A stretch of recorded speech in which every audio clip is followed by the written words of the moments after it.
This is Sports Talk with Phil Kornblut and Chris Bergen. Sports Talk is heard across the state on radio affiliates of the Sports Talk Media Network and is streaming live on sportstalksc.com, as well as Twitter, Facebook, and YouTube. The South Carolina Education Lottery lucky number to call in is 888-898-2525. That's 888-898-2525. Now, here are Phil and Chris with tonight's edition of Sports Talk. And good evening, everybody. Welcome to Sports Talk here on the Sports Talk Media Network. Good to have you with us on this Wednesday night. We come to you from our bureau in Chicago, up here for some family business, which does not get in the way of this family business, which is Sports Talk. So we're happy to be here and happy to be able to be on with you. We have to be on with you because practically everybody else is on vacation. Bergie's gone on vacation. Josh is going on vacation. I'll be on vacation next week, all right? And you'll have the pleasure of Matt Smith being called in out of the bullpen, our Mariano Rivera coming in out of the bullpen next week.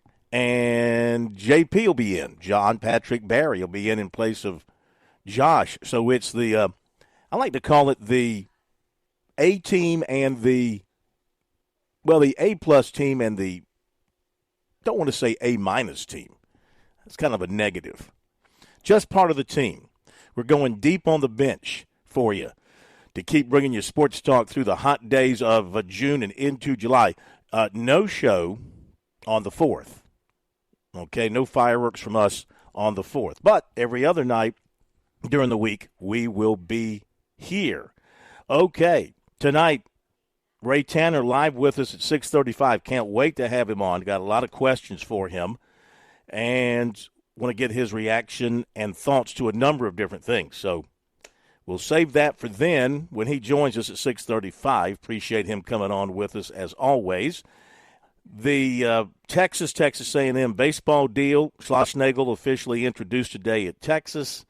Had a press conference there. He apologized to the reporter that he snapped at the other night, and he tried to work his way out of what he said the other night, but I don't know that he was successful in doing that. Maybe only to Longhorns' ears did it sound like sweet music. I think most everybody else, including people like me who have no dog in the fight, have no interest in Texas A&M outside of the standpoint that they're part of the SEC, really no interest in Texas, except now they are going to be part of the SEC in a few days. Hard to believe that time is here now that Texas and Oklahoma joined the SEC officially. But, you know, he tried to give some details on what went on and his rationale and why. I mean, the biggest thing, I think, when you boil it down, his relationship with the AD at Texas so strong. And it's one guy he said that he trusts, that he believes in. A&M has a new AD, Trev Alpert, and I don't know that, you know, from what I'm just going by what I'm reading, maybe that situation was not going to be a good one. Maybe he didn't feel comfortable with that relationship because he didn't really have one with him. So he's very comfortable with this AD that was with him at TCU and is now at Texas. And so they're very comfortable together, and I guess he saw that for the long term of his career. As he said, he's a human, and he has a career, and he has to look out for himself and his family and do what's best. But the way this thing was carried out was just pitiful, just pitiful. They actually met so that the AD from Texas, what was that, Chris Delconte, did not want to go on the grounds of Texas A&M, did not want to go into to College Station, you know, do that kind of stuff. Once the Aggies, once they got back home from the World Series, they met at a cemetery. They met at a cemetery, I guess, outside of College Station, and then I guess they went to Schlossnagle's home, which I guess is outside of the city limits, or maybe in an area where nobody would notice him. I don't know. I would have thought the media would have had his home staked out. So anyway, they did this thing in a very secretive fashion. And the look of it, I mean, I know college sports, like big business, is big business. And I imagine in the world of big business, I'm talking the Dow Jones, industry top 30 type businesses, the biggest businesses in the world. I'm sure that behind the scenes, they're snaking each other's top executives all the time. Happens all the time, And nobody, maybe in that world there's some conversation about it and people have some issues with it. Usually, I guess, it's done with a wink and a drink. This is still college athletics, and the look is, I don't know, maybe people don't care about the look anymore. I tell you, we've gotten – I meant to bring this up earlier in the week, and, I've said this before, and I'll say it again. I'm not a prude. I'm not offended by things that I see and things that I hear. I can take it with the best of people. But the press conference the Lakers had this week for J.J. Redick, and J.J. Redick, as the new face of the Lakers as their head coach, and his first head coaching job really at any level. He had done some coaching, I think, at the junior high level or something, okay? And in the midst of the press conference, he drops the F-bomb twice, live. And I'm like, I don't care if it was the Lakers, even though, as a Celtics fan, despise the Lakers, and I hope he does a terrible job. That, being put aside, I don't care if it was the Lakers or the Oklahoma City Thunder. My gosh. But you're talking about the Lakers is like they are one of the premier sports franchises in the world. And, people just nodded at it and accepted it like it's every day. We've kind of lost all standards. It seems to me. This is just another example. And so here with Texas A&M and Texas in this baseball deal, as I see it, sitting 1,500 miles outside of it, pretty sneaky move by the AD at Texas. Pretty sneaky move the way, and pretty sneaky move by Schlossnagle as well. And he did not help himself whatsoever with the way he handled that press conference Monday night. He would have been better served just not saying anything and letting things just play out until they did play out. He really painted himself into a deep, deep corner there. And I think, from all indications, from what I've heard from people, he's a wonderful fellow. He's obviously a great baseball coach. He's won everywhere he's been, and he's probably going to tear it up at Texas. But that, and that's just, maybe it was out of character for him, and maybe he just flinched in the moment. He choked coming off a ball game, coming off the field, and then, but he had to know, he's no dummy. He had to know the question was going to come up because it was out in the news, And kudos to the people who put that out there that once they fired the coach at Texas and the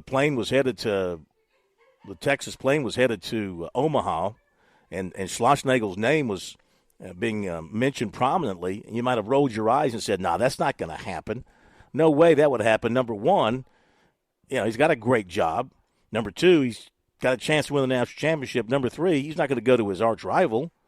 But, yeah, people saw through that, and they nailed it. So kudos to the people who were on top of that out there, because they were Johnny on the spot and getting that information out and being correct. So looking forward to talking to Ray Tanner about a number of different things, including how that went down between Texas and Texas A&M. Outside of that, we've got your phone calls coming up. 888-898-2525, South Carolina Education Lottery lucky number for you to reach us here on Sports Talk. Josh is back in the studios taking your phone calls. Looking pretty good tonight on the stream there, Josh. Yeah, Thank you. Like the purple shirt, and it's blue. Looks purple. It's okay, blue. Well, it looks purple on my phone. On the camera, it looks blue, I'm sure. Yeah. Looks good. Good to have you back there in the studios. A bunch of recruiting to tell you about. Catch you up on a lot of things in the recruiting world. I'm trying to remember, since last night, so much has gone on. I think it was it after the show we got the word that South Carolina lost the commitment from Landon Duckworth, or did we have that during the show last night? I can't remember. It all runs together with me. Landon Duckworth, the Gamecocks' longtime 2026 commitment at quarterback, decommitted last night. And what did the Gamecocks do? I like their reaction. They didn't sit back and just take it. They went out and offered 3 quarterbacks in the 2026 class. Last night, Dowell Loggins got busy and handed out 3 offers. We'll cover all that in recruiting coming up for you a little bit later on tonight. And some other news notes that we will jump on here in just a moment. Again, the phone number, 888-898-2525. We're open for your phone calls right now. Couple lines are available if you want to grab them. And we'll have Ray Tanner coming up at 6:35 tonight. A lot of Major League Baseball taking place on this hot afternoon. And the Atlanta Braves are playing a couple of games with St. Louis because they got rained out last night. And they've already played the first game of the day in St. Louis. And the Braves take a 6-2 win over the Cardinals. So good start for the Braves in this twilight doubleheader. Milwaukee beat Texas 6-5. That one went 10 innings. Kansas City beat Miami 5-1. Houston down Colorado 7-1. I may have a chance, not that it's anything worth, look to be all that excited about, but the Rockies are going to be in Chicago this weekend to play the White Sox. Again, the White Sox are really, really bad this year. As I was told, the tickets are really cheap. So maybe heading to a White Sox Rockies game. Hey, any kind of Major League Baseball game is fine with me. Just to go to a Major League Baseball game, that's just cool. Philadelphia beat Detroit 6-2. Pittsburgh topped Cincinnati 6-1.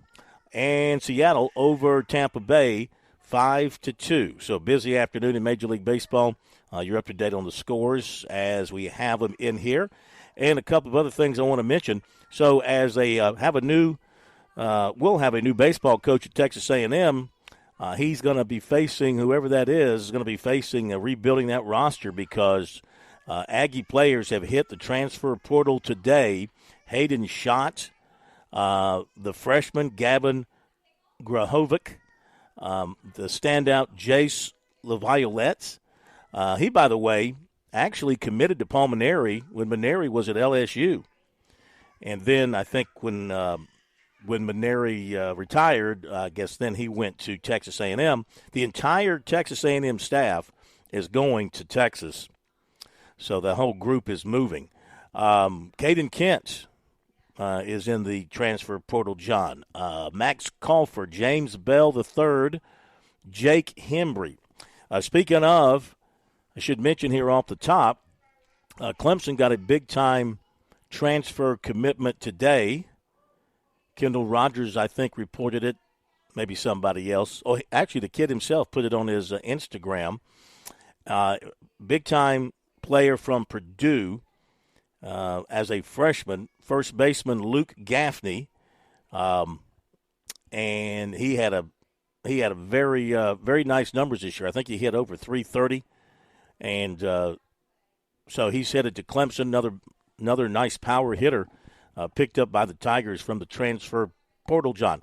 And also USC's recruiting coordinator Terry Rooney has put out. Now Terry Rooney is following the lead of Shane Beamer and putting out commitment alerts when the Gamecocks get a commitment, and he put one out this afternoon. I'm assuming it's for a transfer type of player. Haven't seen a name or anything pop up yet, so we're keeping an eye out for that. Maybe we'll have something for you on that before we sign off tonight at 8 o'clock Eastern time. Let's see what else we have for you. Georgia is giving their baseball coach, Wes Johnson, a contract extension that will run through 2030. So they've fallen in love with him after one season, which is okay. I mean, he did have a great year. He recruits the portal very, very strongly, and they've already got a bunch of transfers in the program. But he's locked in through 2030, so that's 6 more seasons. So let's see how he does in year number 2. I always like to kind of wait and see what happens with a coach who gets off to a great start before you tie your hands too much. I've seen a lot of situations where schools find themselves overextended because they get too excited about a one-year successful season the first time out of the gates with a coach, and then all of a sudden it turns sour and you're burdened with a heavy contract on your end. But Georgia obviously likes this guy, and they've extended him through 2030. Okay, and let's see what else that I want to share with you tonight. I think that's it as far as some of the top stories for you today. So let's go ahead and jump to some phone calls. 888-898-2525. South Carolina Education Lottery lucky number. Ray Tanner coming up at 6:35. Let's go to Gamecock Larry to get us off to a good start tonight. Gamecock Larry, welcome in. How are you? I'm doing just fine, Phil. Have a good time up in Chicago. But this deal with Schlossnagle and Texas, this deal was made before Texas fired their coach. This deal, the AD and Schlossnagle of Texas, they got together. The deal was already drawn up, and they knew what was going on.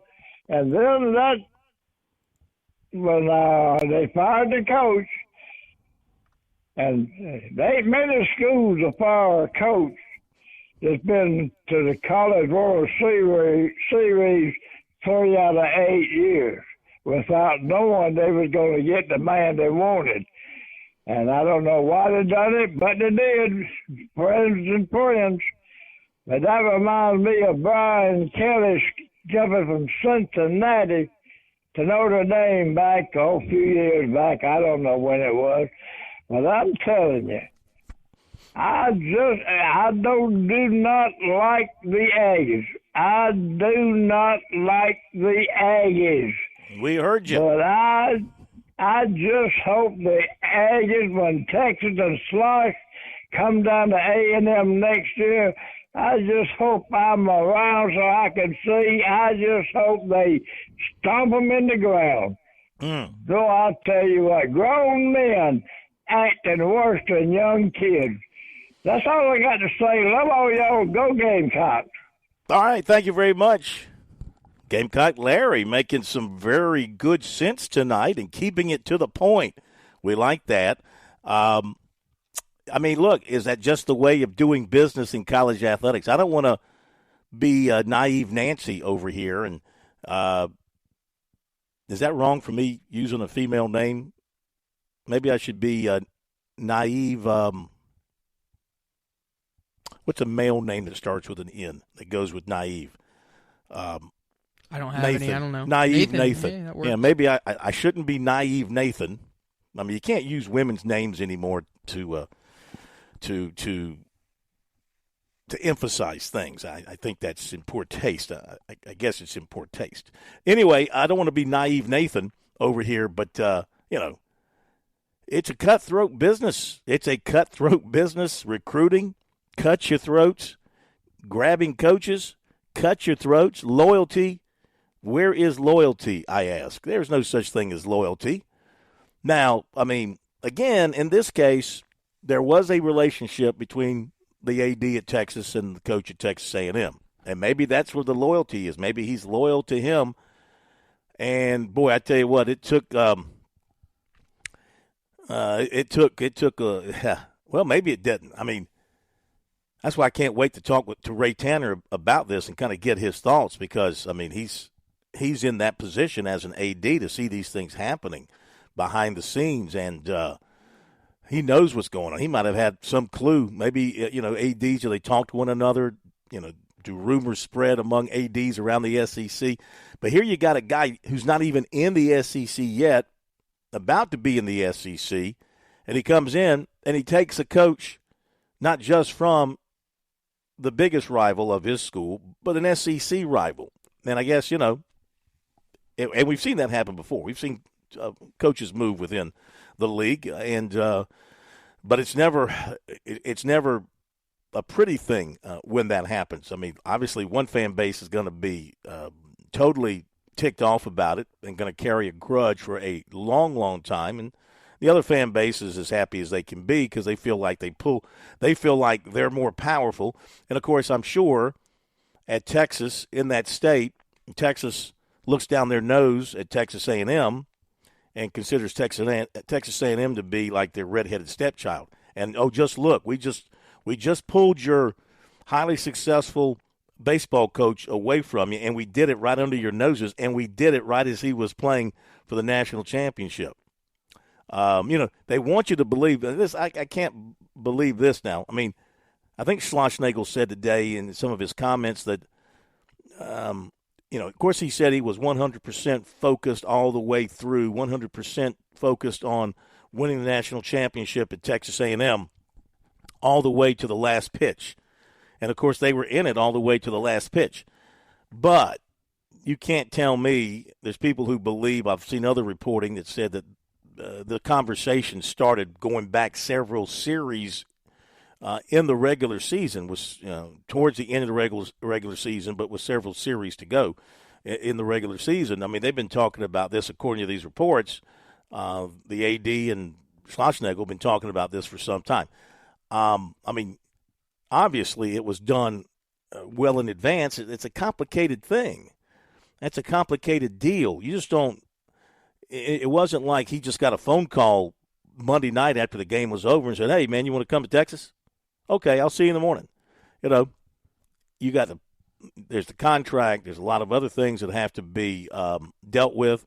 All done, I guess, I'm assuming that the A&M administration was in the dark and didn't know this was happening. Is that possible for something like that, something that high profile, to happen with one administration not having a clue?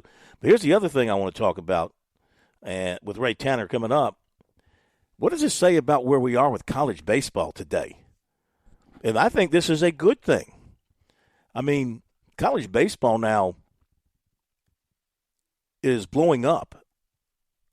I mean, it is just all over the country now.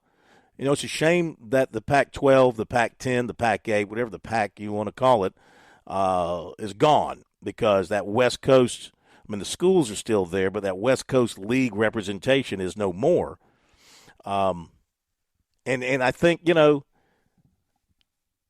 numbers do not indicate that viewers had any issue with it being an all-SEC, all-ACC World Series, So that's not a problem. We talk about it being a national thing. Well, apparently being a strong regional thing, not such a big deal, though I guess having some West Coast flavor, a Southern Cal, a UCLA, an Oregon in there,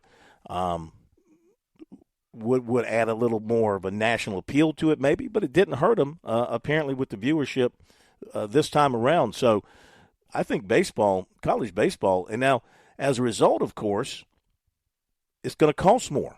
It's going to cost more for the schools. They're going to have to be paying these coaches now more and more, and these assistant coaches more and more, as we saw at South Carolina with the deal Ray Tanner cut with Palmineri and cut with Monty Lee. I mean, that's unprecedented territory at a place like South Carolina. And that still has got Maneri. He's, as Maneri pointed out on the show, I mean, he's not in the upper echelon of the highest paid coaches in the SEC, and that bar just got raised even more with what Schlossnagle's going to get at Texas. What is it, $3 million a year? So baseball is blowing up again. This is good. It had a surge at one time. I think it's surging again, but it's going to be costly for sure for athletic departments to try to keep up. Okay, we're going to hit the break, and when we come back from the break, we'll have USC Athletics Director Ray Tanner on with us. Looking forward to chatting it up with him on many of these topics that we've touched on and more. Stay tuned for that. Be back after this break.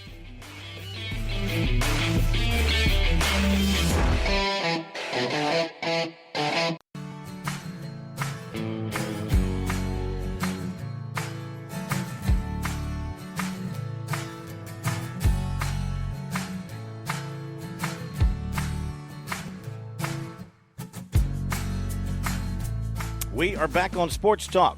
Sports Talk Media Network. Phil Kornblut up in Chicago. Rest of this week for some family business, maybe a little MLB over the weekend. Looking forward to it. Glad you're with us wherever you happen to be. Maybe some of you taking off on vacation, getting ready for the July 4th holiday. We thank you for being with us wherever you're dialed in across the state, watching one of our streams on social media. Get back to your phone calls in a little bit. More notes to touch on, recruiting as well. But right now, pleasure to have with us once again South Carolina Athletics Director Ray Tanner. And, Coach, welcome into Sports Talk. Hope you're doing well. Great to have you with us. Thanks, Phil. Did you say you were in the Windy City? I am indeed. Wow, you taking in the Cubs, the White Sox? What are you doing? Yes, the Sox. Cubs are out of town. Sox play the Rockies this weekend, so maybe going over there on the south side. Well, good for you. Yeah, awesome. Looking forward to it. We thank you for joining us. Always great having you on. So let me just dive right into things.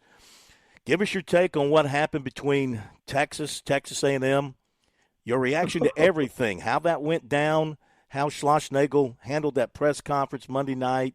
Just give us your feeling as you were watching this unfold. I'd love to know what you were really thinking.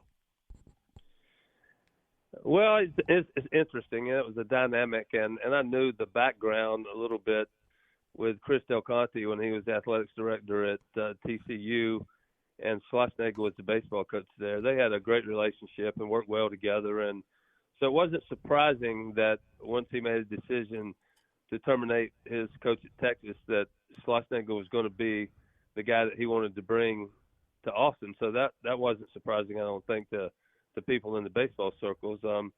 You alluded to the question that Coach Schloss got asked on after the championship game. It's a difficult time.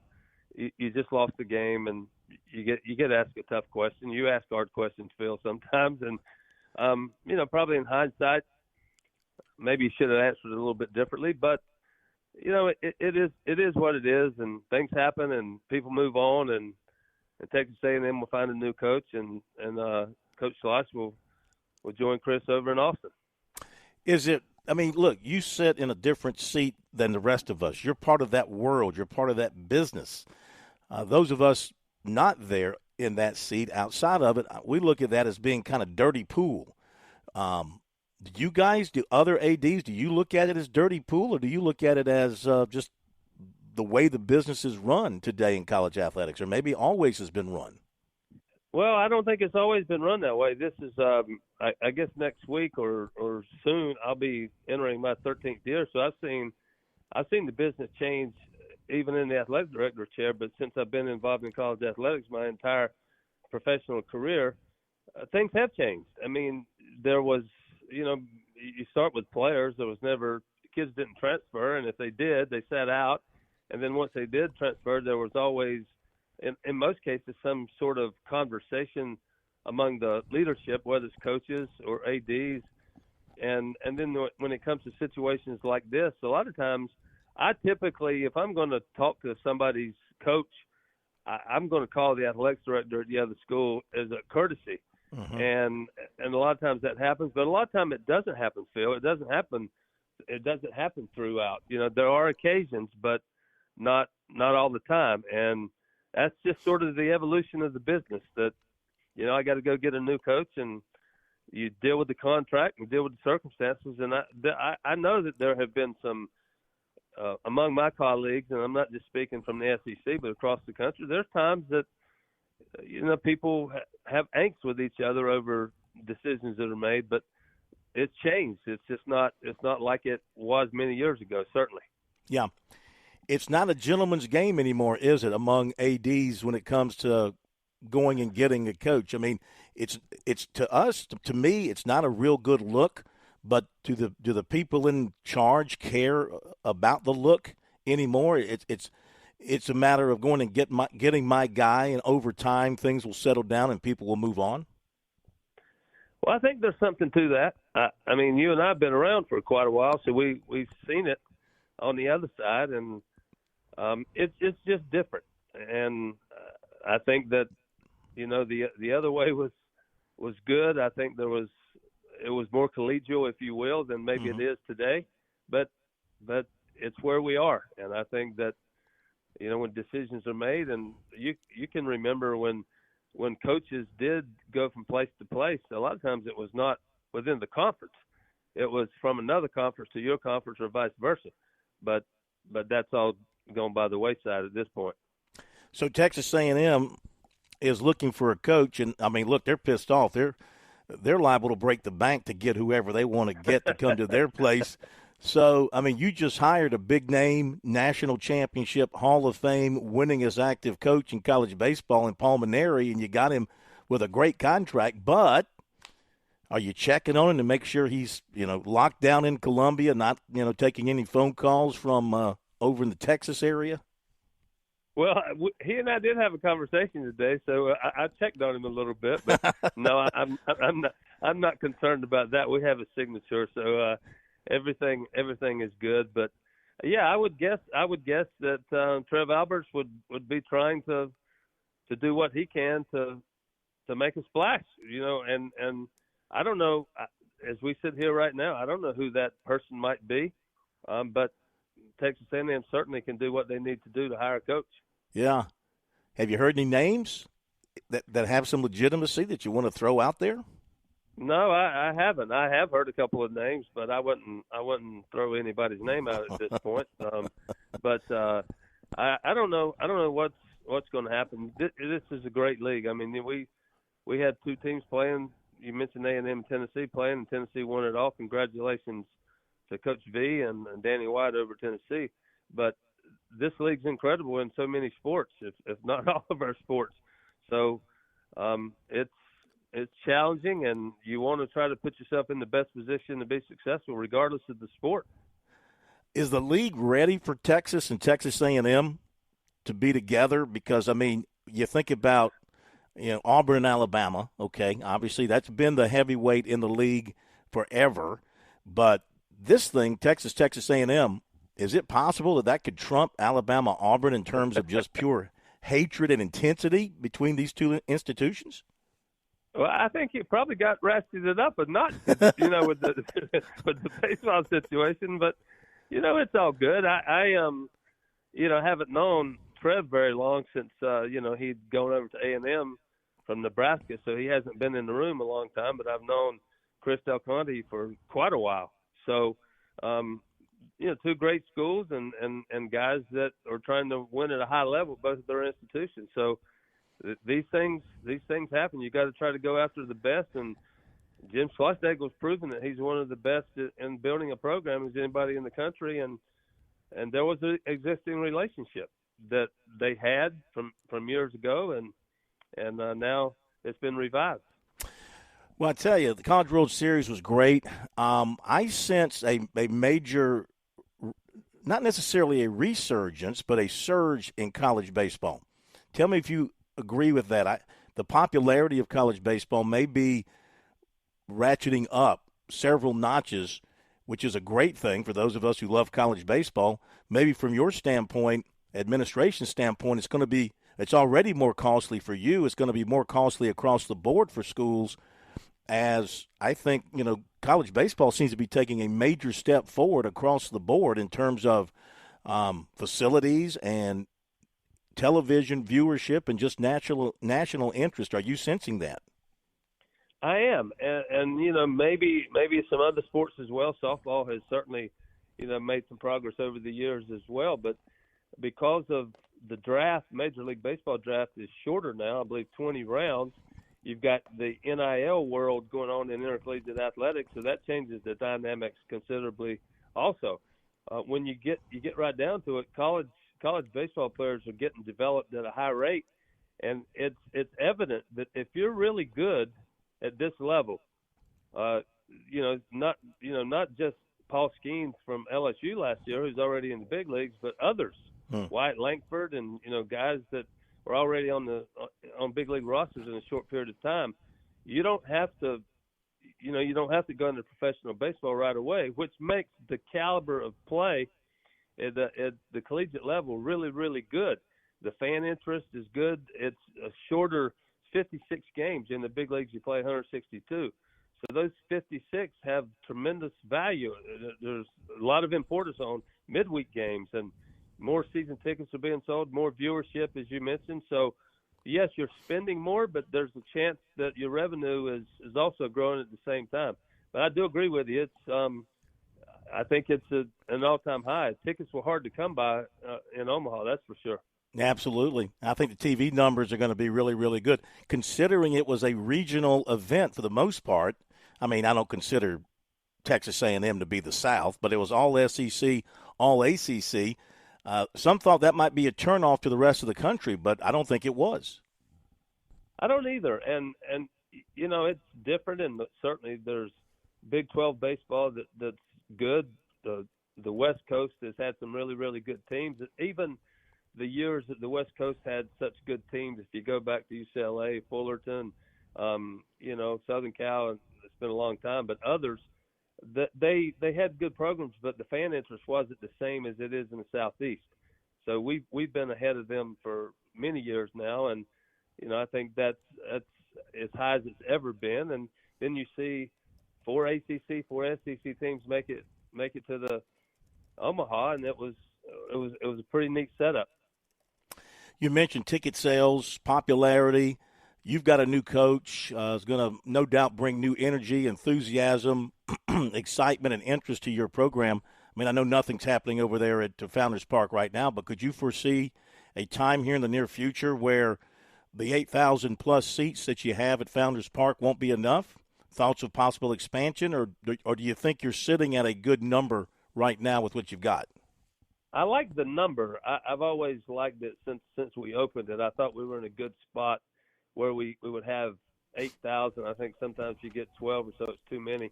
But I do like the idea of pressure to have more potential seating around the outfield, or some creativity, if you will, on the right field side, or whatever the case may be, with more seating, and if need be. But you know, 8,000 is a good number. I think it's 82-42 on sellouts, and I think that's good. If we get pushed to 10,000, we'll gladly accommodate that.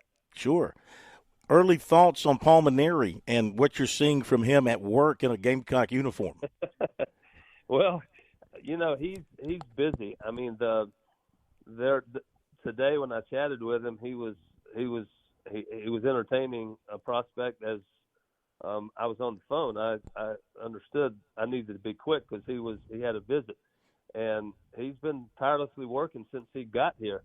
And I called the other night. I think it was Friday night maybe or so. It was 6 or so.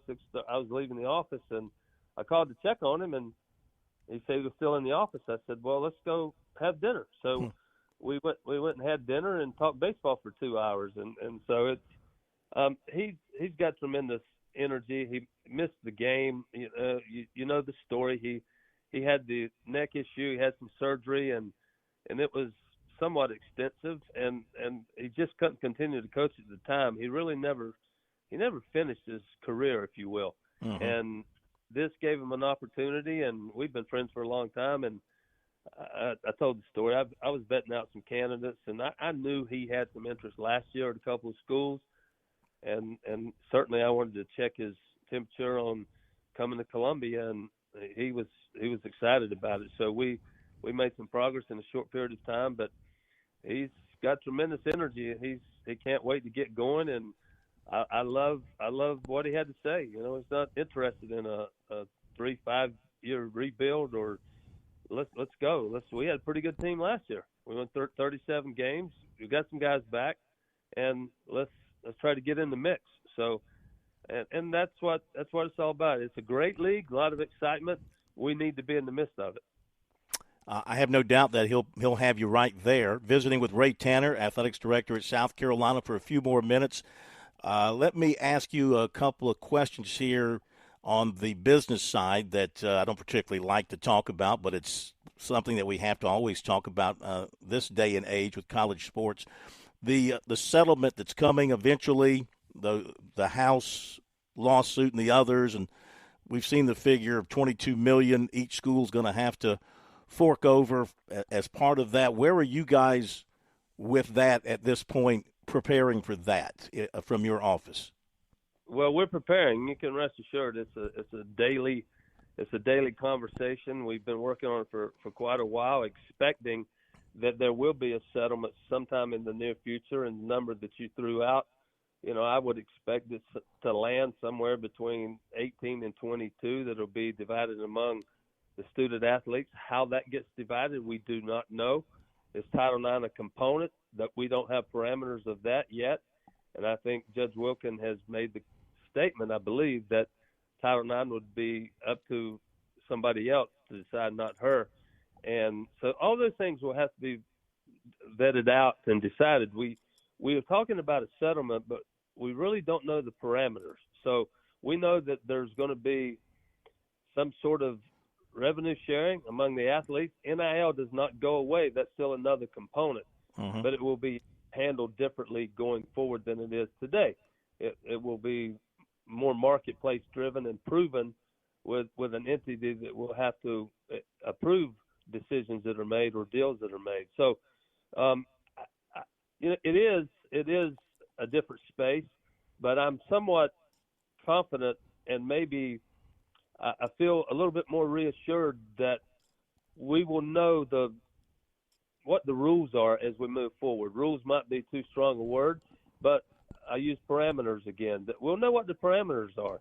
In the current situation with NIL, it's sort of all over the map. A lot of people say it's a wild, wild west. Well, as we move forward with a settlement, the parameters could be somewhat similar across certainly the power schools, if you will, and it's permissive legislation, Phil. Everybody's not going to do $20 million, but I think we'll get to a place that maybe it's more evenly distributed, if that makes sense. Absolutely. Do you foresee some schools having to eliminate some sports to accommodate this in their budget? I think it's going to be discussed at some places. I don't anticipate that being the case here. I don't anticipate maybe in the Southeastern Conference. But, I know that those conversations occur, that it could be a possibility, but I don't want to see that. I want to maintain, when I say I'm talking about collectively. I want us all to continue to sponsor the sports that we have. We're 21. We're 12 women and 9 men, and I want us to continue to try to do what we need to do to be competitive in those spaces. But the elimination of sports, I think, is not where we want to go. Where are you with the selling of sponsorship patches on your uniforms? And, of course, you got your Founders Park, you got your Colonial Life Arena.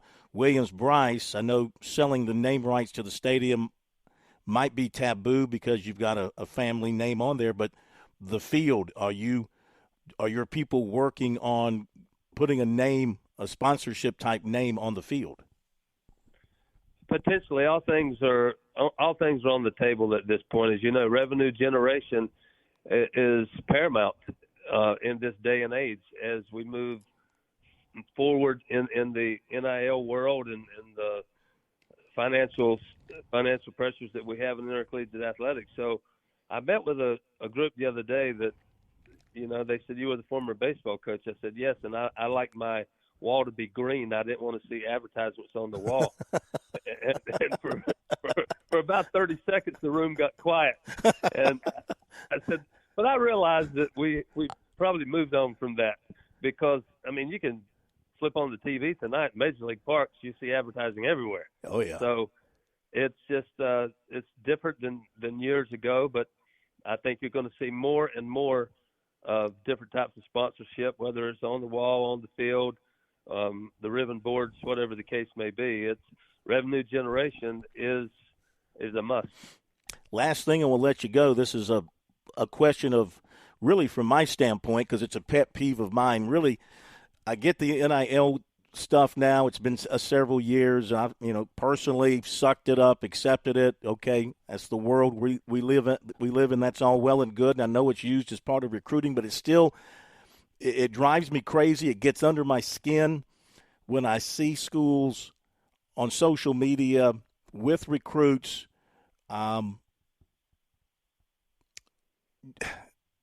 touting, what's the word I'm looking for?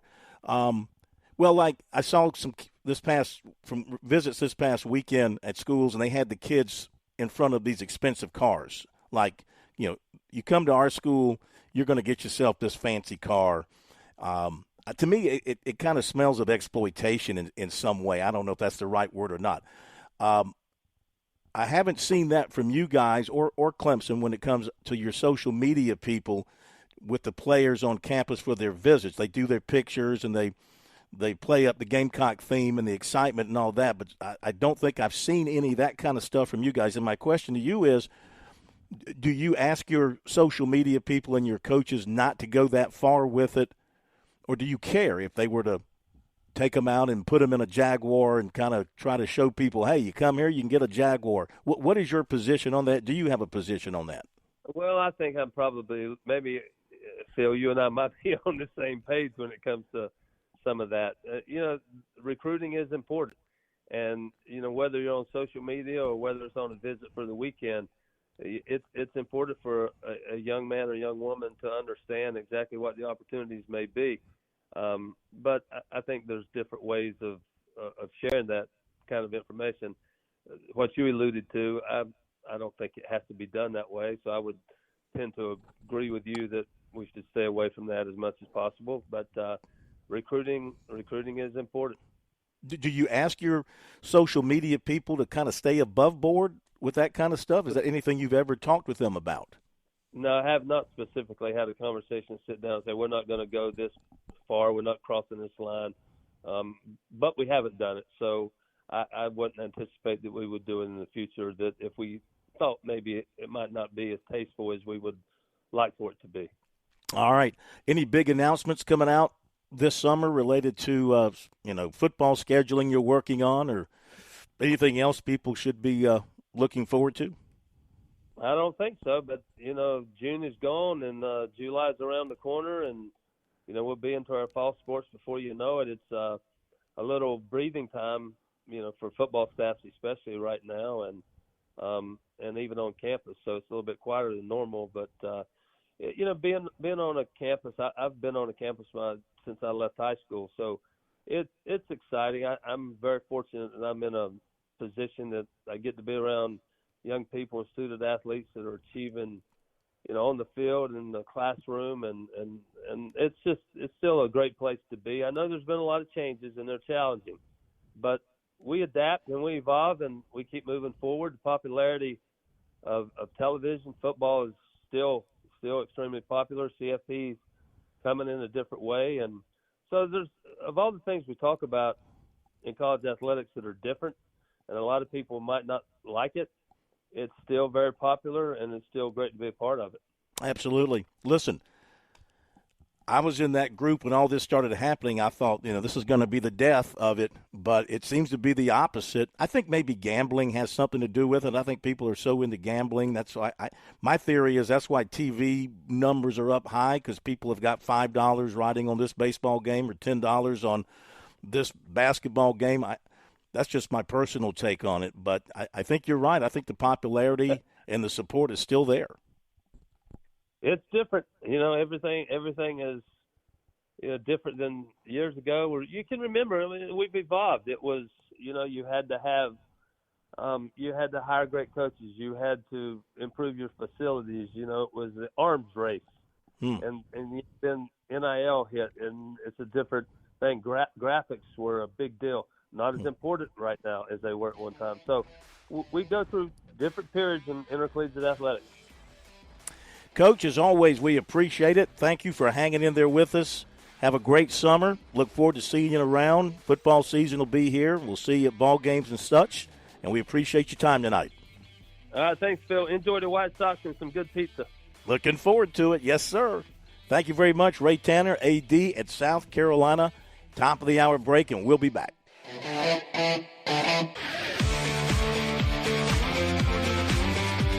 Welcome back to Sports Talk on the Sports Talk Media Network. You can reach the guys with the South Carolina Education Lottery lucky number, 888-898-2525. That's 888-898-2525. Now back to Phil and Chris with the second hour of Sports Talk on the Sports Talk Media Network. Okay, we're back on Sports Talk Media Network on a Wednesday night. Thanks to Ray Tanner for being with us. We kept him a little extra. Had a lot of stuff to go over. Appreciate him spending the time with us. I thought he had some interesting stuff to say. I mean, basically, I kind of took away from it that when it comes to things that what happened with Texas A&M baseball, I mean, that's just the business. And I guess people sitting in those AD chairs, when it happens, it doesn't they don't get all upset about it when it happens somewhere else, of course. If it happens under their own watch, maybe they do.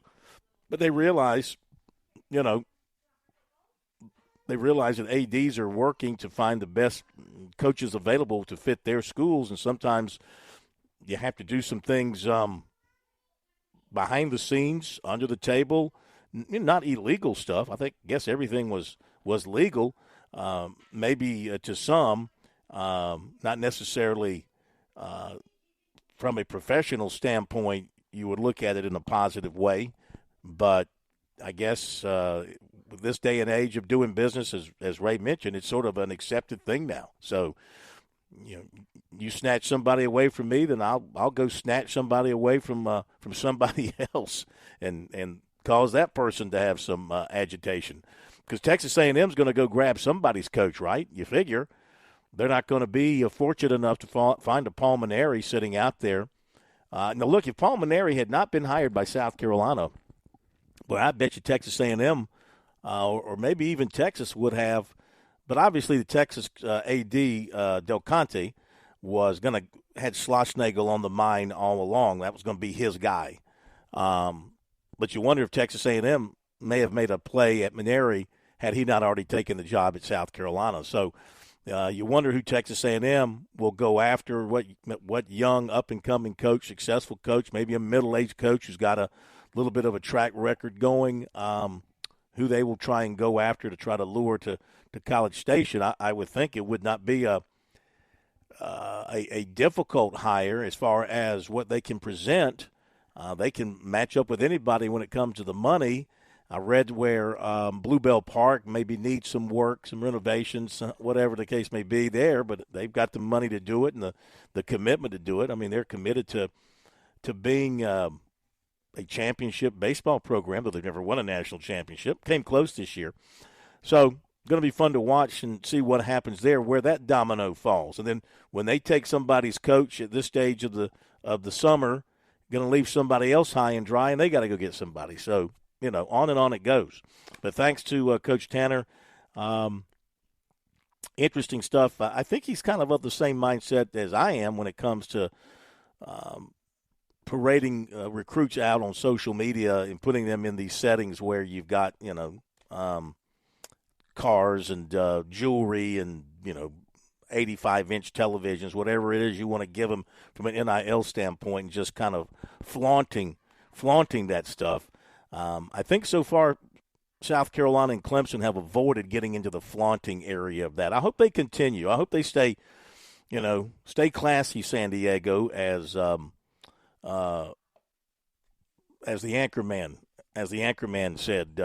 Ron, what was his name? Ron Burgundy. Ron Burgundy. Yeah, yep. Ron Burgundy. Stay classy. I mean, we know it's happening, and that's fine now. It's acceptable, but you don't have to really flaunt it, do you? Do you win over? Maybe I guess when it comes to recruiting and trying to impress teenagers and their families, I mean, it's fair game. Whatever you can do, whatever you can get away with, you do it. We got recruiting coming up in a little bit. I just saw a tweet that a Clemson target is going to be announcing at 7:45 tonight. Max Buchanan, who is an offensive lineman from down in Florida, has Clemson among his final schools, and he's going to be announcing via Rivals at 7:45. So we're going to try to arrange to carry that live here on the program, so stay tuned for that. He's an offensive guard, 6'4", 296, and he took officials to Ole Miss and UCF and Clemson, Florida State, Miami, and Penn State is what I had him down for official visits. So we'll be looking at bringing that to you a little bit later on in the program tonight, as Clemson is trying to, one area they're trying to finish up with from a recruiting standpoint is their offensive line. I'm looking at the hats. He put out a little tweet promoting it, and let's see, his top schools, Penn State, Miami, Florida State, Clemson, UCF, and Ole Miss. So one of those, and we'll bring that to you tonight at around 7:45. More, and we'll get into our full recruiting report coming up in just a little bit. If you want to join in and comment on anything that Ray Tanner had to say or anything else that you might want to talk about tonight, we have time for your phone calls, 888-898-2525, South Carolina Education Lottery lucky number. Lines are open. You can get right into us. Hope you're getting out and having a vacation this summer. If you haven't made those plans and you still want to get down to the beach for a getaway, make sure you call Jimmy Smith at James Smith Real Estate. That phone number is 843-237-4246, online at pauliesvacationrentals.com. Let Jimmy set you up along the beautiful Atlantic Ocean, or maybe a little bit inland, Murrells Inlet. Maybe just want something on land, a condo, a house, something large, something small. He can take what you request, and he can make it happen for you. That phone number again is 843-237-4246, online at pauliesvacationrentals.com. Give Jimmy a call first thing tomorrow. Get your plans set up for a nice getaway vacation down along the coast of South Carolina, the Grand Strand. We got the NBA draft coming up tonight, and the Atlanta Hawks are on the clock.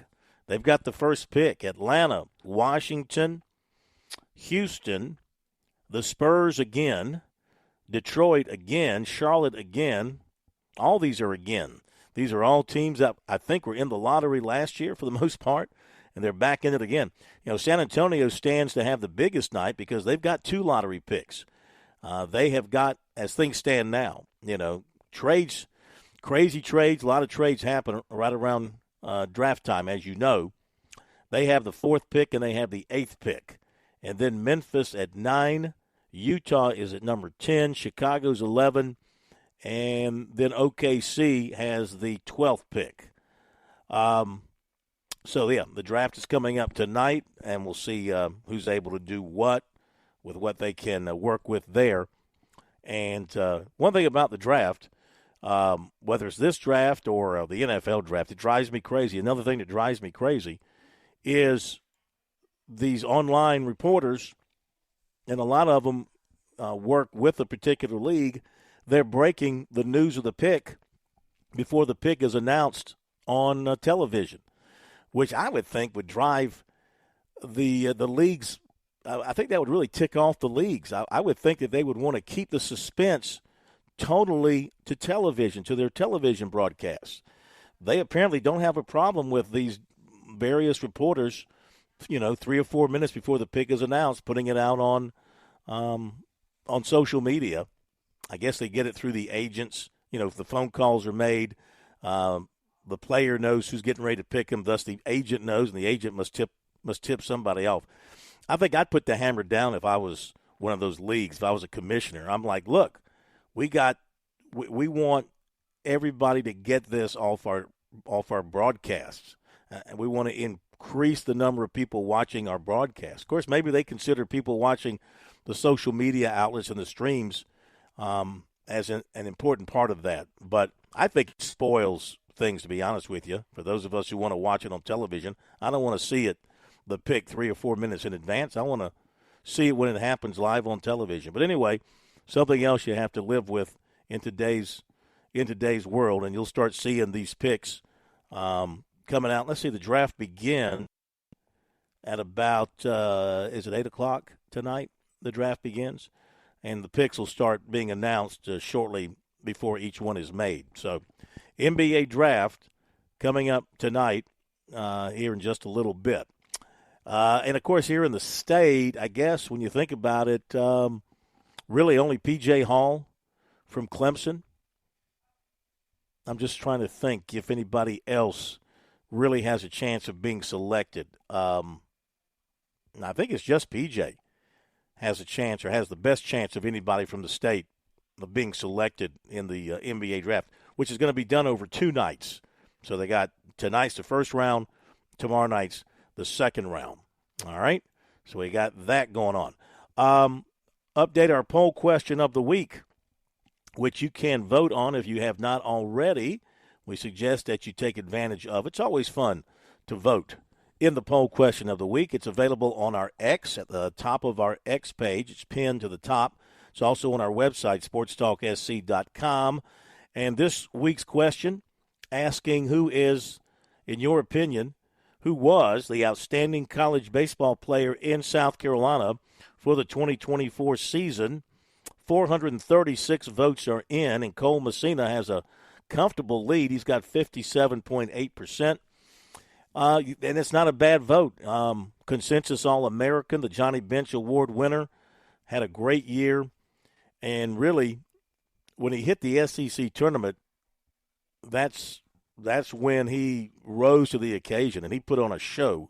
16 RBIs at the SEC tournament, and then he continued into the NCAA tournament. So really raised his profile. Cam Cannarella, 28.4% of the votes.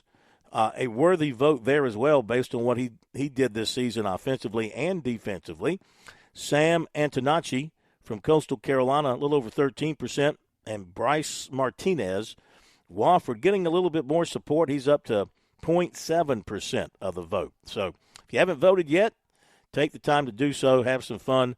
Next week, we'll throw out the question related to the pitcher of the year, most outstanding pitcher in South Carolina. Thought we would spread it out and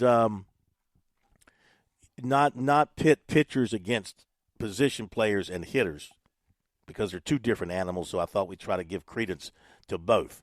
So you still have a chance to vote on that, so make sure you take the opportunity to do so. A couple of other notes before we hit the break. NBC is recreating Al Michaels' voice using AI for their summer Olympic coverage. So that's kind of interesting. I guess they're just going to dump in his voice in different parts of their broadcast without him actually being there saying the words. So whatever. Nothing ever stays the same. However, this is kind of interesting as we talk about the future of television coverage, and we know that streaming's becoming a bigger and bigger deal, and people have been cutting the cord with cable, and sports TV ratings tweeted out today, ESPN cable coverage, the number of households with access to ESPN per Nielsen estimates. So in December of 2022, they estimated that ESPN had 74.2 million subscribers. 1 year later, down 4 million, 70.2 million subscribers. June of this year, right now, this month, down to 67.7 million.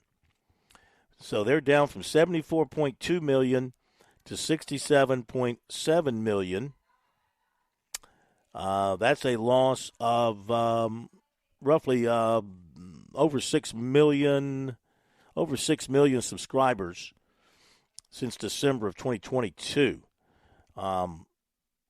So, the thing about it, ESPN, they just don't make their money off subscribers. Of course, they've got huge revenue coming in from advertising, so that offsets that. The subscriptions, the money they make off of that's just an additional revenue stream. And at this rate, I mean, look, they're still going to be viable for a long, long time. And, of course, being owned by Disney, which has got, plenty of money in the bank, I don't think we have to worry about ESPN going away anytime soon. But it is interesting that we're seeing a slow decay in their subscription numbers over the last few years. Is that an indication of people strictly cutting the cord and trying to save money by just streaming and picking up their stations that way? Or are people being turned off by ESPN programming? They don't like the host. They don't like what they hear from the host. They don't like what they talk about or how they talk about it. They don't like some of the games that they televise.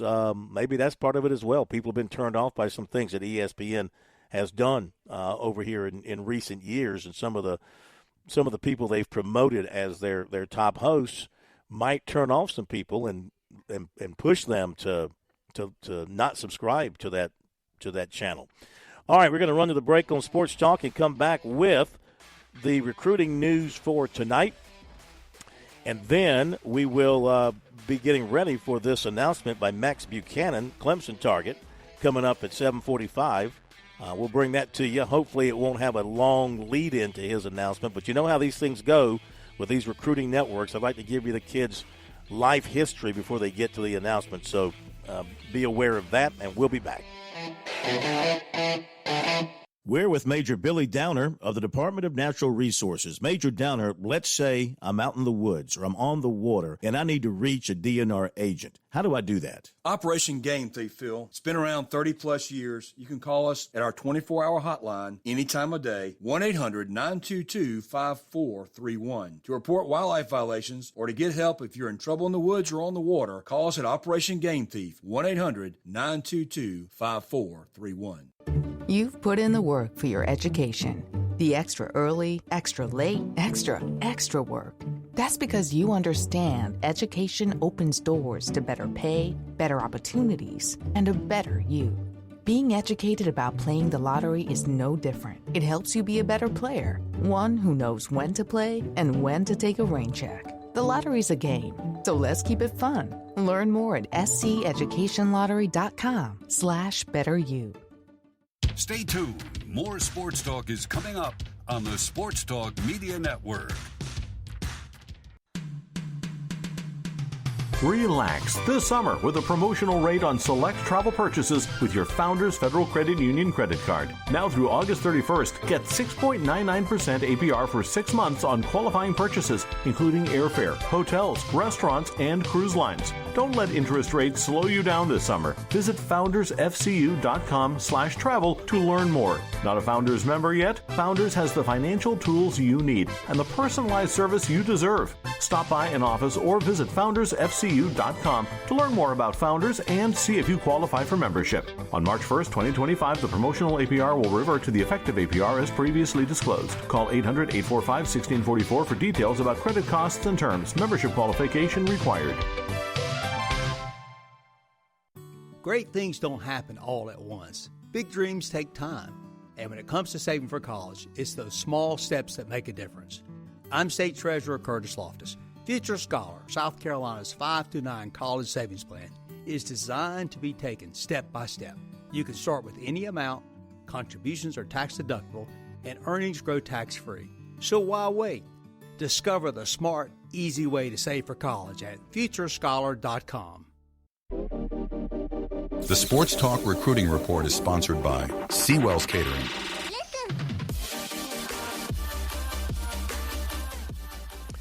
Okay, let's give you the recruiting report tonight here on Sports Talk. It is brought to you by the best catering business in the business, and that would be Seawell's. Let Seawell's help make your event a memorable experience. They'll come to your location and handle the setup and the execution and the cleanup. It could be a wedding reception, a birthday party, a corporate outing, an awards banquet, maybe a business luncheon, all of that Seawell's can handle at your place, or they'll host it at their location right on Rosewood Drive across from the State Fairgrounds. Beautiful, beautiful facility that they have. For more information, give them a call, 803-771-7385, online at SeawellsCateringSC.com. And tomorrow, the daily luncheon buffet will feature what? Honey barbecue and hot chicken wings, fried pork chops, and some meatloaf. Meatloaf? Yeah, meatloaf. Mom! Mom, meatloaf! The meatloaf's ready. Come on. What? Not the meatloaf is ready. It's like, Mom! The meatloaf! Okay. What's that from? Because I have no clue. That's from Wedding Crashers. Okay. All right. Will Ferrell with that. I haven't seen that And one. Wedding I love Crashers. Will Ferrell movies, but I've never seen that movie. So. Oh, that's worth renting or finding it, streaming it somewhere. Oh, yeah. Very much worth watching. Funny movie. Okay, recruiting-wise tonight to this point, as I mentioned, Max Buchanan of Clemson Target's going to be announcing at 7:45. haven't really seen anybody project. Maybe I've missed it. Haven't seen a projection for him one way or another. This is a guy that Clemson has been going hard after. Hardy Watts is another one on the offensive line that Clemson has been going hard after as they tried to finish up their offensive line recruiting. 7:45, we'll bring that to you, so stay tuned for that. Meantime, defensive end Donovan Darden, 6'4", 215 of Havelock, North Carolina, wrapped up his official visits last weekend at South Carolina. Prior to seeing the Gamecocks, he went to NC State, Illinois, and Pitt. Also visited USC for the spring game in April. So he's come away from these visits very impressed with South Carolina, and he likes the coaches. They see him as a hybrid-type guy. If he puts on some weight, he could be an edge rusher type, or he could drop back in coverage and play kind of an outside linebacker position for them. So he likes them, and they like him, but he's not done making his decision. Obviously, he's looking at getting something done by end of July, maybe right before August, maybe early to mid-July, somewhere next month, but before August. And it's South Carolina and NC State and Illinois are the ones that he is focused on at this point. He took visits to all of those. He also took a visit to Pitt, but he named South Carolina, NC State, Illinois as his top one. So one to keep an eye on from Havelock, where, of course, South Carolina had Pharaoh Cooper came out of Havelock, and they almost had Mike Hughes. Mike Hughes, is he still in the NFL? If not, he had a nice NFL career as a defensive back, but he visited South Carolina, had to go to junior college first, I believe. I remember that recruiting. Something came up, and they couldn't get him into school or something like that. And I think he ended up going, I want to say he went to Florida, but don't hold me to that. May have gone to a couple of places. But he also came from Havelock, as I recall. All right, so last night, South Carolina lost the commitment of 26 quarterback Landon Duckworth of Jackson, Alabama. He decommitted from the Gamecocks after committing August the 5th of last year, a few days after visiting for the late July recruiting event. TCU, Vanderbilt, and UCF were the other top schools with him at the time of his commitment. So what happened last night with Dowell Loggins? He handed out 3 offers to other 2026 quarterbacks. Noah Grubbs, 6'4", 188, from Lake Mary, Florida, who's already committed to Notre Dame. Darion Coleman, 6'1", 165, Orlando. And Michael Clayton, 6'4", 200, Sanford, Florida. Last season, Grubbs passed for 3,670 yards, 49 touchdowns, 10 interceptions, completed 60, make that 59%. Coleman passed for 2,236, 16 touchdowns, 6 interceptions, 63% completion. And Clayton passed for 1,902 yards, 18 touchdowns, and 9 interceptions, completing 54%. Those stats compiled by Max Preps. So we'll see what the Gamecocks can do there. USC target running back Jeffrey Overton, Woodbridge, Virginia, is going to announce on Friday South Carolina, Maryland, Virginia, Virginia Tech, the finalists. USC target safety Laganza Hayward, Lyons, Georgia, has set July 27th for his announcement. He made officials to USC, Georgia, Florida, and Tennessee. One-time USC target cornerback Brandon Finney, Owings Mills, Maryland, committed to Oregon. And let's see here. Clemson target, 2026 quarterback Tate Reynolds of Queen Creek, Arizona, announced Monday night, we missed this last night, that he's decommitted for baseball at Arizona. He camped at Clemson earlier this month and was one of the 2 2026 quarterbacks offered by Garrett Riley. Last season, he passed for about 1,800 yards and 11 touchdowns. A little bit more to come. Be right back. New hits, new seats, no hit story, and you just can't fake that, so let's change that. Girl, let's go put some miles on it. Back of the Chevy with the engine running. Just you. All right, just a couple of more recruiting notes to pass along to you here. We're back on Sports Talk on this Wednesday night. Appreciate you being with us. Hope you're having a great day. And wrapping up the recruiting notes that we have for you. Where was I? And stay tuned. We have the announcement coming up of a Clemson target, Max Buchanan, at 7:45 or so. Stay tuned for that. So we talked about Tate Reynolds. He was a baseball commit to Arizona State, giving that up. Clemson going hard after him for the 2026 class. Clemson's in the top 7 with 2026 offensive lineman Maxwell Riley of Avon, Ohio. Also on the list are Oklahoma, Alabama, Florida State, Ohio State, Missouri, Michigan State. Purdue, this is baseball. Purdue transfer freshman first baseman Luke Gaffney is transferring to Clemson. He was a freshman All-American this season. He's a big cat. He's 6'2", 215. He's out of Danville, Kentucky. And he is coming from Purdue, where he had a very good season this season. He had, let's see here, he had batting average of .349, 13 home runs, 65 RBIs. He also walked 29 times, struck out 34 times. So he's a guy that's going to bring some power to the Clemson offense and play first base, big, tall first baseman over there. You like those. So Clemson continues to do well. And he only made one error last season in 431 putouts and 26 other chances and one error. So a very good fielding first baseman the Tigers are picking up there. He also mentioned earlier that South Carolina apparently has gotten another commitment in baseball, probably a transfer type, I would imagine. Terry Rooney, their new recruiting coordinator, he's into the welcome home tweets or posts when he gets a commitment. So he's put that out, and we'll wait and see who that happens to be for. Citadel transfer outfielder Wells Sykes is headed to Coastal Carolina.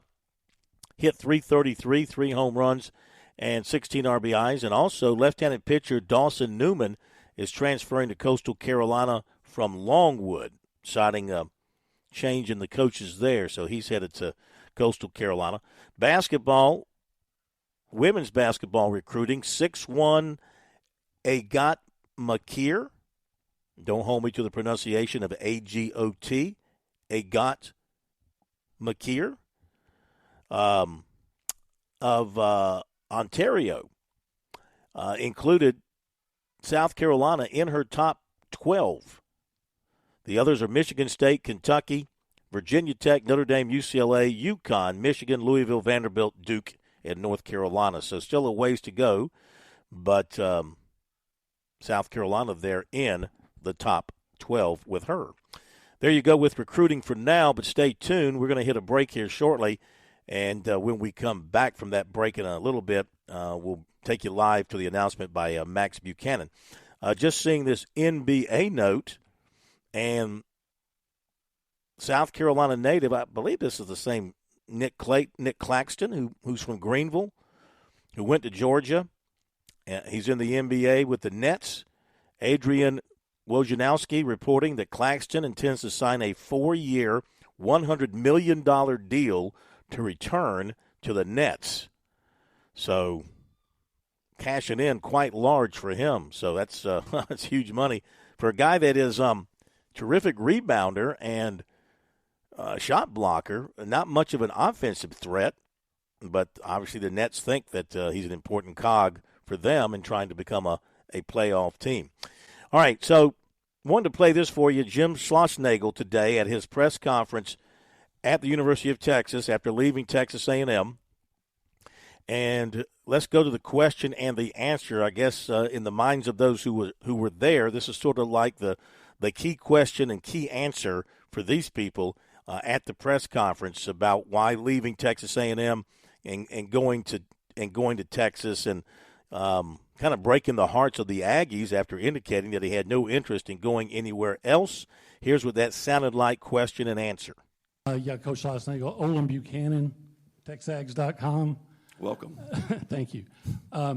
Coach, on Monday night, you said that you went to Texas A&M with the idea of it being a last job, and then you said that your mind hadn't changed beyond that. So, number one, what changed? And then number two, what would you say to those Texas A&M people that supported you that feels like that you intentionally misled them? Well, I didn't intentionally mislead them, and that's a very fair question for you to ask because that is what I said. In that moment, that's exactly how I felt. At 50 years old, you got to understand, and Chris would probably back me up on this, I love TCU. My children grew up there, Fort Worth. I was there 18 years, and it had to be a very unique situation for me to leave that at 50 years old. I love Coach Garrido, and I hope I get to coach here for a long time, but I don't really have any plans on coaching to 75, 78 years old. So I made that choice because it aligned both personally and professionally with what I had going on at the time. And I loved it. And I dove in with every single ounce of me to help A&M have the very best baseball program it can possibly have. And that investment lasted through the last pitch of the national championship game. It never wavered, not 1 second. I don't care what anybody says. As Chris likes to say, we have jobs and try to run a business on other people's passion. And if I had left Texas A&M for some other school in a different part of the country, the interesting text messages and messages that I got yesterday probably wouldn't have happened. But I get it. You can't ask for your fan base to support you and be passionate like the 12th man always has been, but really was this year. Our crowds were awesome. Awesome. Every single game. And so you can't ask for that like I did and our staff did and then expect everybody to be okay with a coach leaving for its rival school. And I get it. All I can say is I have a career too. I have a personal life as well. That I have goals, and I just simply felt like no negative at A&M, just the positives of the alignment and, frankly, my relationship with Chris, that I knew there wasn't anybody at Texas A&M that I couldn't trust. I just know that I can trust Chris. I just know that. And as hard as that decision was, I could not walk away from it. All right, Jim Schlossnagle from the press conference at Texas today. I think, again, had he handled Monday night better and had he taken the time to tell his team, he never told his team, had opportunity to, rode back with him on the plane. I think he rode back with him on the bus from the airport. Had he done something like that, he would have avoided all this criticism. It still would have stung from an A&M standpoint, but I think people might have been a little more understanding. Okay, we'll be back. Going to get to that Buchanan announcement coming up. I'm attorney Jim Corbett. I'm not a case manager. I'm a lawyer for over 35 years. I don't charge 40% for your injury in your wreck case or any on-the-job injury. Call 803-765-2968 and ask for Jim Corbett or email me, jim@jimcorbettattorney.com, for the experience of a lawyer handling your injury case. Jim Corbett, 803-765-2968. Jim@jimcorbettattorney.com. Put 35 years of experience to work on your injury case. The South Carolina Education Lottery has a new rolling jackpot, and trust me, our state hasn't seen anything this big before. How big? Harbortown Lighthouse big? Bigger. Bigger than the Ravenel Bridge? Even bigger. Not bigger than Table Rock. With this new rolling jackpot, Palmetto Cash 5 is officially too big to ignore. Palmetto Cash 5 draws nightly, so play today. Check if your numbers are winners in the Players Club app or at seeducationlottery.com. Overall odds are 1 in 10. Top prize odds are 1 in 850,668. You're listening to Sports Talk on the Sports Talk Media Network. We're back in a moment. George Bryant for Tsunami Bar Sports, our inventor, David Abernathy, has always said Tsunami Bar technology allows us to take the training to the grass. Now I know through my sport of golf that natural agility can be converted to athletic ability. And why is this, Tsunami Robbie? transferring the training to the grass. This may be the most undervalued characteristic of the Tsunami flexible bar technology. The Tsunami bar action loads and unloads at the concentric and eccentric transition points. This is what we call reversal forces, and the Tsunami bar is the only bar and training device that I know of that can train these reversal forces adequately at speed. Hey, this is Phil Kornblut. The Tsunami Bar is a terrific training device, whether you're working on your fitness or your golf game. It's convenient, it's easy to use, and you won't feel beat up afterwards. Be sure to click on the digital ad on SportsTalkSC.com and get 5% off any order using promo code BBB5. Don't wait, order today.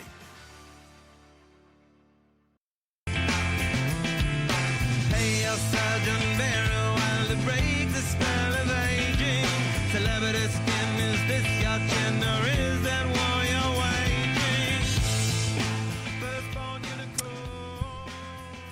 waging? Okay, going to join that Max Buchanan announcement in just a moment or two once they get rolling. One more recruiting note. Clemson target Samari Reed, wide receiver out of Broward, Florida. One of the two wide receivers they're going after right now, along with Cortez Mills, also out of Florida. So Samari Reed has set his commitment announcement date for July 3rd. So early next week, Samari Reed going to do something. And also David Sanders, of course, he was the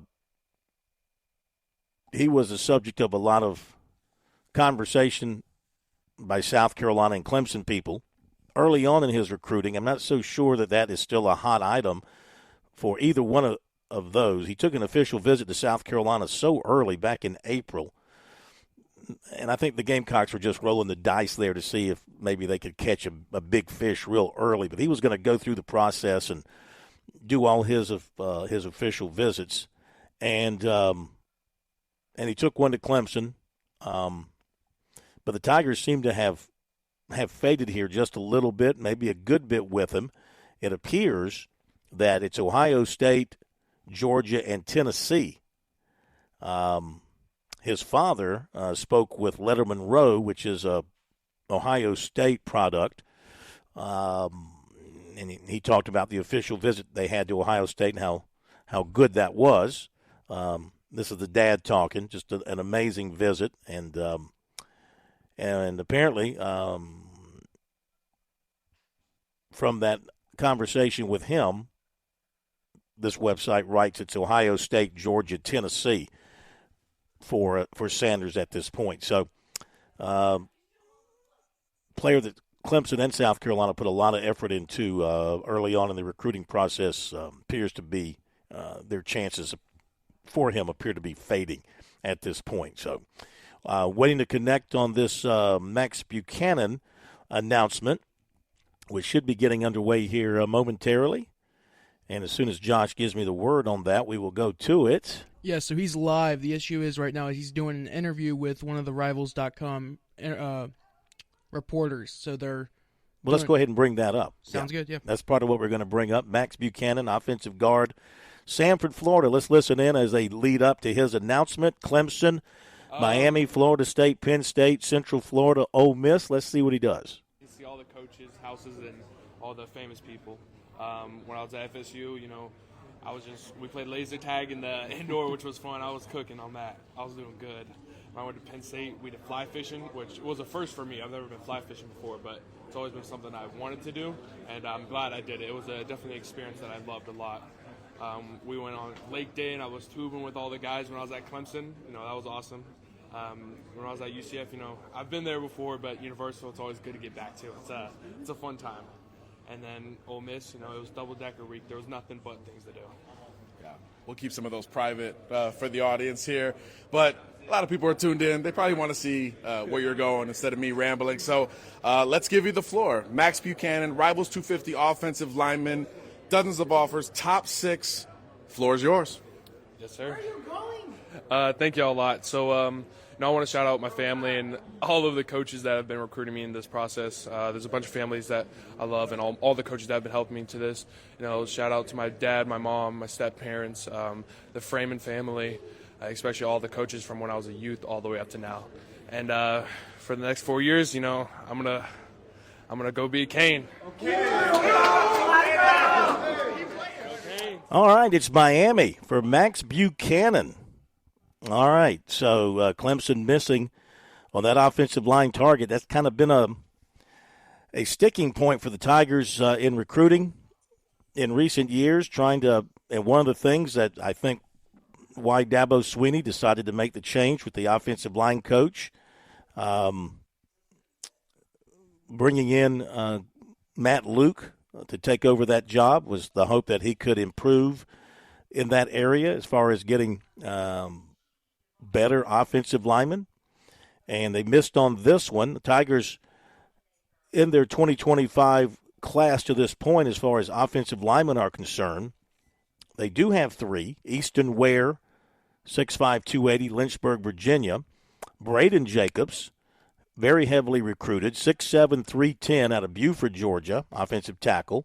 And Rowan Byrne, offensive tackle, 6'5", 295 out of New Rochelle, New York. So they've hit on 3, and I think they were all pretty heavily recruited guys, so you can't worry. You got to celebrate the ones you get, not worry about the ones you don't get. They missed on the big lineman they were recruiting, Mario Nash, in Mississippi, but he committed to Mississippi State, understandable. Buchanan commits to Miami. He's a Florida kid, Sanford, Florida. He commits to Miami. So you can see the connection there.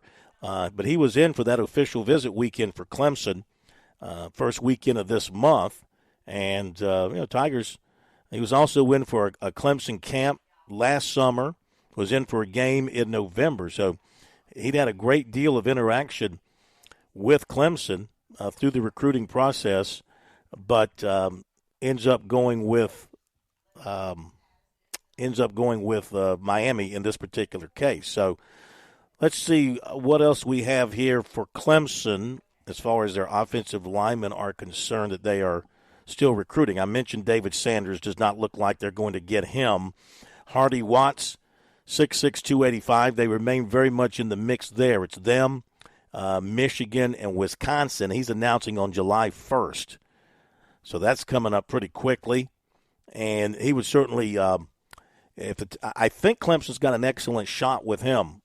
From talking with him, interacting with him from the standpoint of conversations, being willing to talk to us, that's always a good sign. He is coming off the official visit to Michigan last weekend, and Wisconsin was the 7th. Clemson was the first weekend of the month. So, but I do think Clemson has a real good opportunity there. And if they were to get him, that would probably close it out. They had some interest in a defensive lineman who they like as an offensive lineman, Nick Moore, 6'5", 290 out of Dandridge, Tennessee. They have not offered him. So I guess he's still kind of on that back burner. And that is it as far as offered or interested offensive linemen the Tigers have right now. In the 2025 class. So I guess it's kind of they're waiting on Hardy Watts to make his decision, and that could be the one that they take and call it a day with 4 offensive linemen in the class. Looks like Clemson's going to sign somewhere between 18 and 20 in this class. So starting to fill up there just a little bit. But Max Buchanan heads to Miami to play for the Hurricanes. So a good pickup for them. All right. See what else we got for you here. John Blau from the Post and Courier, who covers Clemson, cited a story from Bookies.com. Bookies.com added up the miles that ACC football teams will travel this season. Well, the ACC did Clemson a bit of a favor, because Clemson's going to travel the fewest miles, 2,471. On the other end of the spectrum, University of California, welcome to the ACC. We're going to punish you. California in football will travel 20,660 miles to play their football schedule. So Cal at 20,660. Stanford will travel over 14,000 miles. Florida State will top 13,000. Georgia Tech will be just under 13,000. Miami will be 11.5. SMU will be over 11,000. And Syracuse will be over 11,000. They also break it down by time zones. Cal will be in 26 different time zones as part of their travel. 26 different time zones. Stanford 16, Florida State 14. Clemson down at the bottom, 2,471 miles. The average trip for Clemson will be 400 and just under 500 miles, 494 miles, and they're going to be only in the Eastern time zone. Is that right? They don't travel out of the Eastern time zone? That's good. Well, let me think about it. They go to Atlanta. They go down to Florida State. I'm just going off the top of my head here. I could bring up the schedule, but I guess everything the Tigers are going to be doing is going to be in the Eastern time zone. So, was that a way of trying? They didn't appease Florida State. Florida State's got to do a lot of traveling. They kind of appeased Clemson, I guess, this time around by not giving the Tigers any West Coast trips. So, certainly worked out well for them from that standpoint. What else we got here? I saw this piece of video is kind of interesting. A guy named Kyle Berkshire. This is from an X page called Tour Pro. Kyle Berkshire set the world record for the longest drive ever. The longest drive ever. Looks like this was done somewhere. Was this done over in Scotland or England or something? Because it looks chilly. It doesn't look like it's summertime. The world's longest drive ever, 578 yards. 578 yards. I mean, he would drive almost every par five he would ever come up against at 578 yards. Imagine that. That's incredible. He set the world record, longest drive ever, 578 yards. Did it last year, apparently. Just seeing that video. So that was pretty cool. I saw another piece of video. There is a female basketball player in China by the name of Zhang Ziyu, and she is 7'3". And they showed video of her, and, I mean, she just stands and turns and faces the basket and shoots little two foot shots, like right under the basket. You cannot stop her. And I'm wondering, is she going to be on the Chinese Olympic team? Looks like she's playing for a Chinese national team of some type in this video. And they just toss the ball into her. I mean, she would tower over like Aaliyah Boston, believe it or not, at 7'3". So as we look ahead to the Olympics, I got to believe that this young lady is going to be on the Chinese national team. She might be a problem. Now, I don't know how well she runs up and down the court. Doesn't look like she runs the floor really well. So you let them get down and set their offense, they're going to be a problem because they're just going to toss it into her, and she's just going to turn and shoot over everybody. Okay. That is going to do it for tonight from Chicago. Thanks to Ray Tanner for being with us tonight. Enjoyed our conversation with him. If you missed it, we'll have it up on our website later on tonight, sportstalksc.com. And tomorrow night's a Thursday. That means Mike Morgan on the move. He'll be with us, get his thoughts. I'm sure he's got some spicy things to say about what went down with Jim Schlossnagle and Texas A&M and Texas and what might be happening out at Texas A&M, and other thoughts about things in the sports world that Mike will want to share with us. We appreciate you joining us tonight wherever you've dialed in. Don't forget you can always go back and catch Sports Talk in archive form on YouTube and also on our X page, and also elements of the show up on Spotify and other podcast areas. Thank you, Josh. Yep. Have a good night, everybody. We'll see you tomorrow.